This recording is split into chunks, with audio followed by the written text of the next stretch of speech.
The moment you feel completely right about everything might be the moment you stop seeing clearly, not because you became arrogant, but because certainty is comfortable. It protects the image you have of yourself, the idea that you understand, that you're capable, that you're in control. And once that image feels threatened, the mind does something subtle. It stops looking for truth and starts protecting identity. You don't notice it happening. It sounds like confidence. It feels like strength. But slowly, something shifts. You stop asking questions. You stop listening fully. You stop considering that you might be wrong. And the world becomes simpler. Too simple. Because everything that challenges you starts to feel like an attack. Every disagreement feels personal. Every correction feels unnecessary. Every warning feels exaggerated. Not because they are, but because ego filters what you allow in. And from that moment on, decisions change. Not dramatically, quietly. You choose what confirms you. You ignore what threatens you. You defend what keeps your identity intact, even when it costs you, even when it isolates you, even when it pushes you further from the life you actually wanted. This is how ego works, not as loud arrogance, but as silent certainty. Ego shows up first in decisions, not in obvious ones. In small moments where being right feels more important than being accurate. You ignore advice. You trust your instinct. You double down on a choice even when something feels off. Because stepping back would mean admitting uncertainty.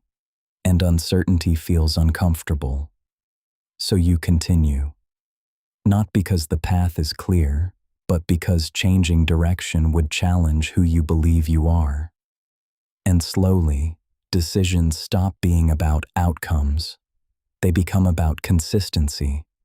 You stay aligned with your past choices. You defend what you started. You protect the image of someone who doesn't hesitate, even when hesitation would save you. Ego doesn't just influence what you choose, it influences what you refuse to reconsider. And that's where it begins shaping relationships. Because in conversations, ego doesn't listen to understand. It listens to respond, to correct, to defend, to win. You interrupt, you explain, you prove your point, not to connect, to maintain position. And over time, people feel it, not as aggression, as distance. Because when someone always needs to be right, there's no space left for honesty, no space for vulnerability. No space for real dialogue, just quiet competition. And relationships slowly change. Less openness, less trust, more caution.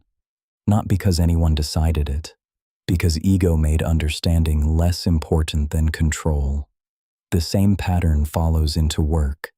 You stop asking for feedback. You stop admitting confusion. You stop exploring what you don't know. Because your role, your experience, your past success become part of your identity. And protecting identity feels safer than evolving. You keep doing what you know. You defend what worked before. You resist anything that suggests you might need to adapt. Not consciously, automatically. Because ego isn't a loud voice. It's a quiet resistance to anything that threatens who you think you are. At first, the cost is invisible. Nothing collapses. Nothing dramatic happens. Life continues. You still make decisions. You still talk to people. You still move forward. But the direction begins to shift. Opportunities appear and you dismiss them. Not because they're bad, because they don't match how you see yourself. Advice comes and you ignore it. Not because it's wrong, because it comes from someone you don't believe understands you. Warnings show up and you minimize them. Not because they're exaggerated, because accepting them would mean reconsidering your path. And reconsidering your path means admitting you might have misjudged something. So ego protects you. It reframes everything. Loss becomes bad timing. Failure becomes someone else's fault. Missed chances become irrelevant, and the story stays intact. I knew what I was doing, even when the results say otherwise. This is where ego becomes expensive. Not suddenly, gradually. In money you don't make, in risks you don't see, in ideas you never try. But the biggest cost appears in relationships, because ego struggles with one thing more than anything else: apologizing. Not the words, the meaning behind them. Admitting you hurt someone, admitting you misunderstood, admitting you reacted instead of listening. That threatens identity. So instead, you justify, you explain, you defend, you shift responsibility. And slowly, distance grows, not from one argument, from a pattern. People stop pushing, stop correcting, stop trying to reach you. Not because they stopped caring, because ego makes connection feel one-sided.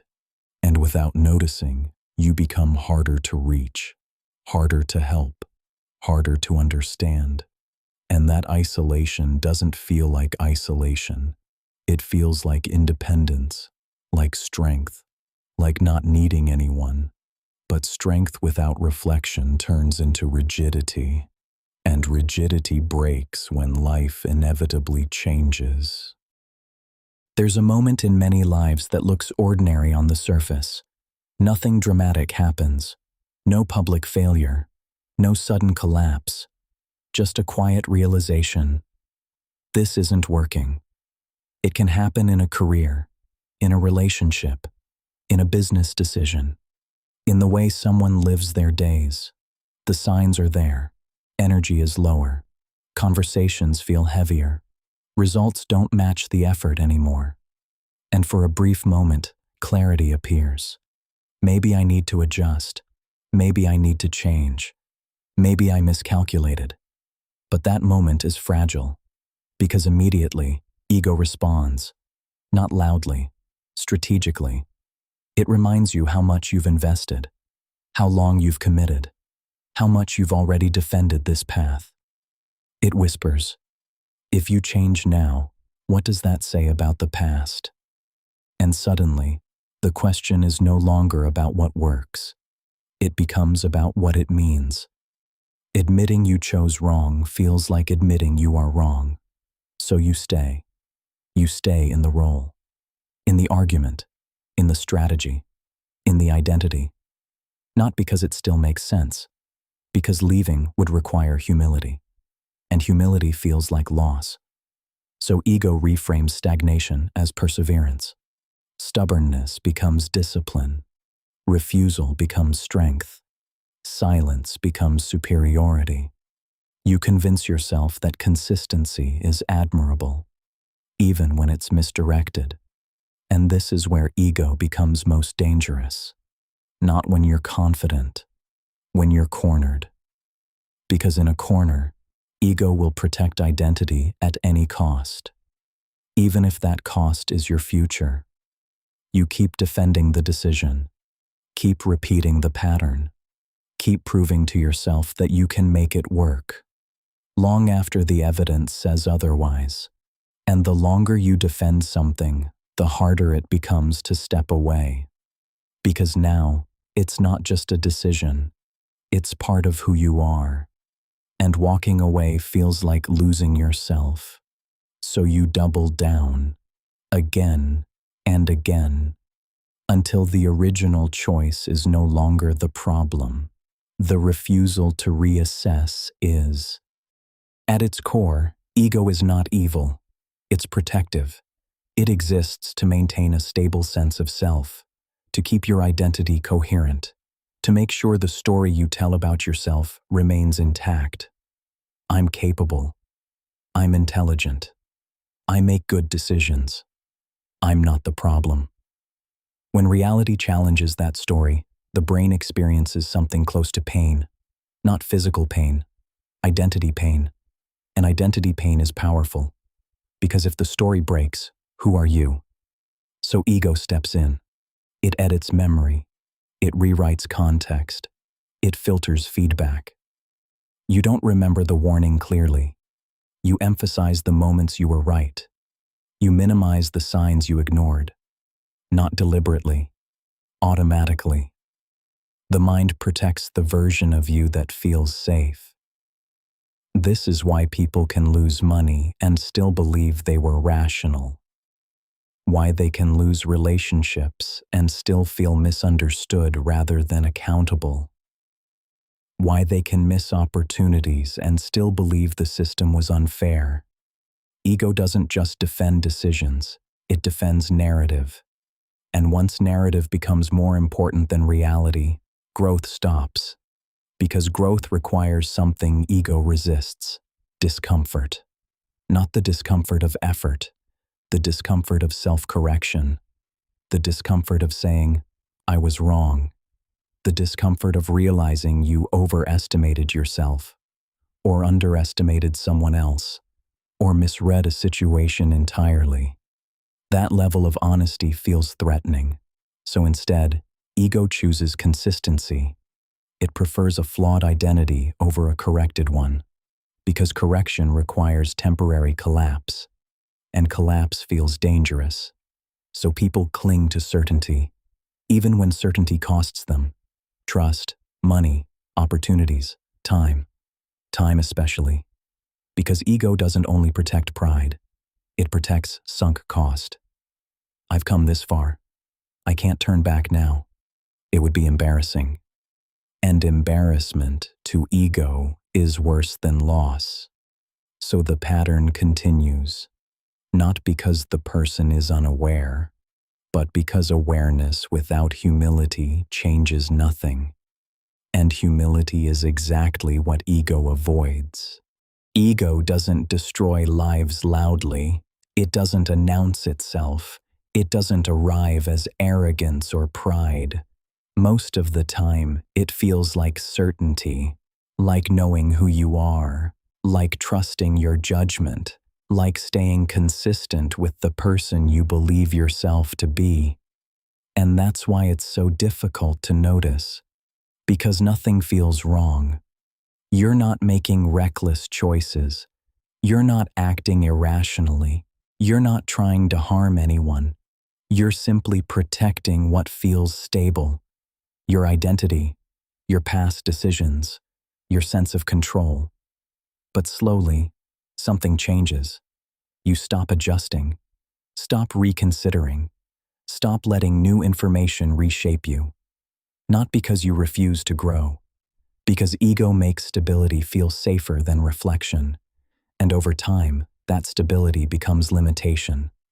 Opportunities pass quietly, relationships shift subtly, paths close without drama, not from one decision, from a pattern of defending instead of questioning, of holding instead of reevaluating, of staying certain when uncertainty would have led to change.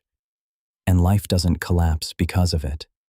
It narrows, gradually, almost invisibly, until one day, a person realizes something simple. They didn't lose everything. They just stopped allowing themselves to be shaped by anything new. Not because they lacked intelligence, not because they lacked ambition, but because ego made the familiar feel right. And once the familiar feels right, change feels unnecessary, even when it's needed most.